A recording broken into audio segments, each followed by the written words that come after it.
حضرت ابن عمر رضی اللہ تعالیٰ عنہما سے مروی ہے، آپ فرماتے ہیں کہ ایک دفعہ رسول خدا علیہ السلام حتیم شریف کی طرف تشریف لے آئے اور آپ نے آ کر اپنے دونوں لبہائے لالی اس پر رکھ دیے اور آپ دیر تک روتے رہے۔ اتنی دیر میں سیدنا فاروق اعظم رضی اللہ تعالیٰ عنہ بھی حتیم شریف بیت اللہ شریف کی حدود میں داخل ہوئے۔ انہوں نے دیکھا کہ سرکار دو عالم علیہ السلام اتنا زیادہ رو رہے ہیں، تو حضور کو اتنا زیادہ روتا دیکھ کر سیدنا فاروق اعظم رضی اللہ تعالیٰ عنہ بھی رونے لگ گئے۔ اس رونے کی آواز کو محسوس فرماتے ہوئے اللہ کے پیارے حبیب سرور کونین علیہ السلام نے توجہ فرمائی اور پوچھا،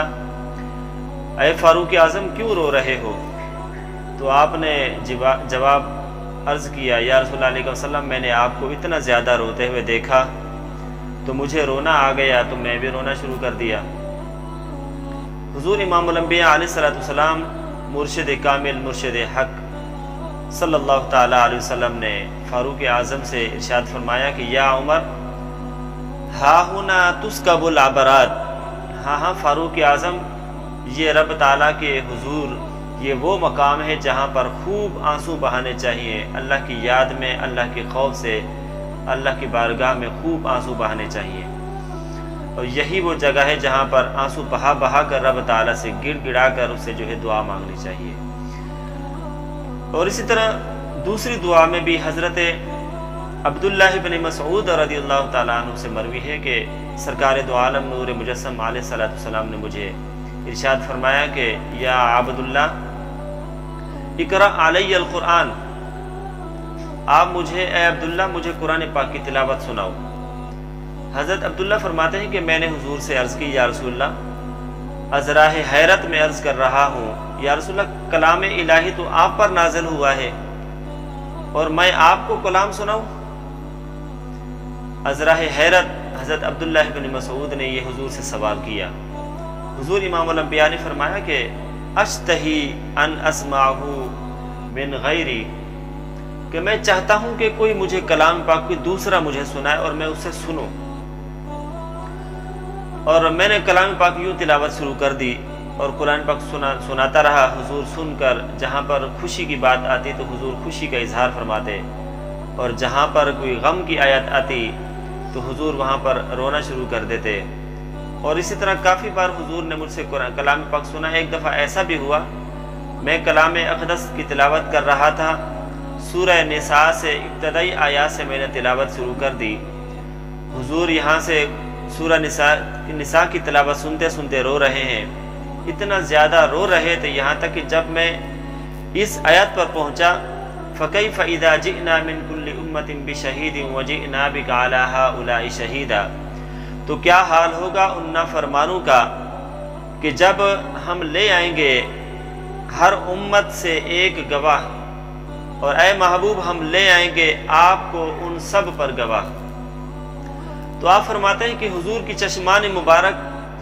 اس آیات پر جس طرح میں نے حضور کو روتے ہوئے دیکھا، آپ کی آنکھوں سے آنسو سے بنی موتیوں کی طرح تسبیح بنتی ہوئی میں نے گرتی ہوئی دیکھی، تو میں قرآن پاک کی تلاوت جاری رکھے ہوئے تھا۔ حضور نے فرمایا کہ یا عبداللہ حسبک حسبک، کہ بس عبداللہ اتنا ہی کافی ہے، اتنا ہی کافی ہے۔ حضور نے مجھے یہاں خاموش کروا لیا۔ اس آیات نے جتنا حضور کو رلایا، اس سے زیادہ میں نے قرآن پاک کی تلاوت کرنے کے دوران حضور کو میں نے اتنا زیادہ روتے ہوئے کسی اور آیات پر نہ دیکھا تھا۔ اور اسی طرح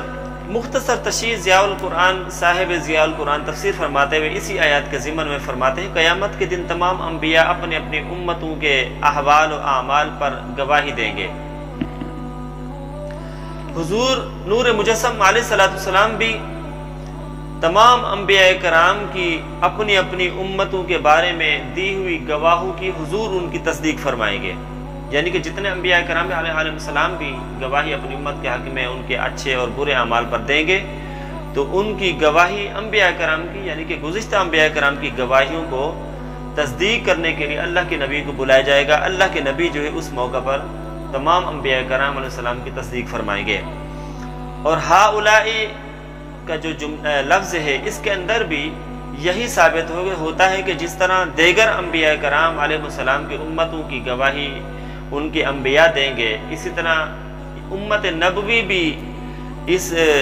عمل سے گزرے گی اور ان کے اعمال پیش کیے جائیں گے۔ جب اعمال سامنے کر دیے جائیں گے تو اللہ کے نبی سے اپنی امت کے بارے میں بھی گواہی لی جائے گی، اللہ کے نبی ہماری گواہی دیں گے۔ نیک اعمال ہوں گے تو نیک اعمال کی گواہی دی جائے گی، اور برے اعمال ہوں گے تو ان کے برے اعمال کی گواہی بھی دی جائے گی۔ یہاں تک کہ علامہ قرطبی رحمۃ اللہ علیہ اس قول کی تائید کرتے ہوئے حضرت سعید بن مسیب رضی اللہ تعالی عنہ کا قول ارشاد فرماتے ہیں، نقل فرمایا کہ یعنی کہ لیس من یوم الا تعرض علی النبی صلی اللہ تعالی علیہ وآلہ وسلم امته غدوة وعشية ويعرفهم بسيماهم وأعمالهم كذلك يشهد عليهم۔ حضرت سعید بن مسیب رضی اللہ تعالیٰ عنہ کا قول نقل فرماتے ہیں علامہ قرطبی رحمۃ اللہ علیہ، فرماتے ہیں حضور کے سامنے ہر صبح اور ہر شام کو حضور کی امت پیش کی جاتی ہے۔ حضور اپنے امتی کا چہرہ اور اس کے اعمال کو اچھے طریقے سے پہچانتے ہیں، ان کے اعمال کو بھی اور اس بندے امتی کو بھی پہچانتے ہیں۔ اس علم کامل کے باعث حضور قیامت کے دن سب کی سب اپنی امت کے گواہ بنیں گے اور اپنی امت کی گواہی پیش کریں گے۔ معلوم ہوا ہر نبی قیامت کے دن رب کے حضور جا کر اپنی امت کے نیک اعمال اور برے اعمال کے حوالے سے ان کی گواہی دیں گے،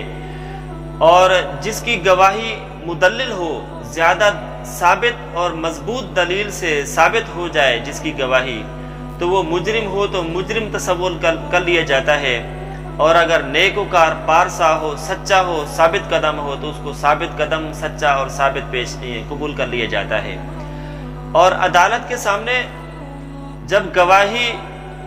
اس کے جرموں کی ثابت ہو جائے تو اس کو سزا سے بچنا بہت مشکل ہو جاتا ہے، ناممکن سا ہو جاتا ہے، اور جب اس کے نیک اعمال کی گواہی ثابت ہو جائے تو اس کے نیک اعمال پر اس کو اس کا اجر دیا جاتا ہے۔ تو لہٰذا ہمیں چاہیے کہ ہم جو ہے ایسے کوئی اعمال کریں تاکہ قیامت کے دن اللہ اس کے رسول کے سامنے ہم سب کو ذلت اور رسوائی کا سامنا نہ کرنا پڑے، اور ہم جائیں تو حضور کی شان میں، حضور کی خدمت میں اس حال میں جائیں، ہم جو ہے یوں کہتے رہے یا رسول اللہ علیہ وسلم، ہم دنیا میں اس طرح رہے تھے کہ محمد محمد پکارا کریں گے، یوں ہی زندگی بھر گزارا کریں گے،